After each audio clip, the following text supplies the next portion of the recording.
India आघाडीच्या बैठकीमध्ये शेवटच्या खुर्चीवर बसल्यावर उद्धव ठाकरेंवर जोरदार टीका आणि स्वाभिमान विकला, त्यांना काँग्रेसने जागा दाखवली, शिंदेंचा टोला, शिंदेंच्या शिवसेनेचं आंदोलन. उद्धव ठाकरे शेवटच्या रांगेत बसल्यावरून संजय राऊत आणि नरेश मस्किनमध्ये जुंपली. नरेश मस्के दुतोंडी गांडूळ, राऊतांची जहरी टीका, तर गांजा राऊत म्हणतात मस्कीचा पालक. उद्धव ठाकरेंना शेवटच्या रांगेत बसवणारा महाराष्ट्राचा अपमान, आशिष शेलारांची खोचक टीका. प्रेझेंटेशन बघण्यासाठी ठाकरे मागच्या रांगेत बसल्याचं राऊतांचं स्पष्ट.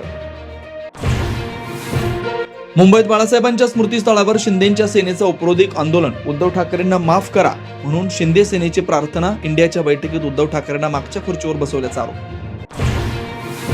इंडिया आघाडीच्या बैठकीनंतर राहुल गांधी आणि उद्धव ठाकरेंमध्ये चर्चा. अर्धा तास स्वतंत्र बैठक. महाराष्ट्राच्या राजकीय समीकरणात राज ठाकरेंसोबतच्या युतीबाबत चर्चा. मतांची चोरी हा राज्यघटना आणि लोकशाहीचा धोका. राहुल गांधींचा हल्लाबोल.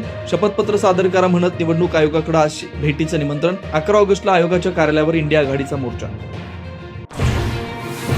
अमित शहा राहुल गांधींवर पलटवार. मतदान याद्यांवर शंका उपस्थित करू नका, तुमच्या आजोबांपासून हे सुरू, अमित शहांचा निशाणा. गोपीचंद पडळकरांच्या कार्यकर्त्यांचं अपहरण करून हत्येचा प्रयत्न. रोहित पवार मास्टरमाइंड, पडळकरांचा आरोप. आरोपींना 4 दिवसांची पोलीस कोठडी. पुणे जिल्ह्यात 3 नव्या महापालिका होणार. उपमुख्यमंत्री अजित पवारांकडून घोषणा. चाकण, हिंजवडी आणि मांजरी, उरळी देवाची भागाती 1 महापालिका करणार. हिंगोलीमध्ये पावसाची जोरदार हजेरी. कयाधू नदीला पूर आल्यानं संगा ते हिंगोली मार्ग बंद.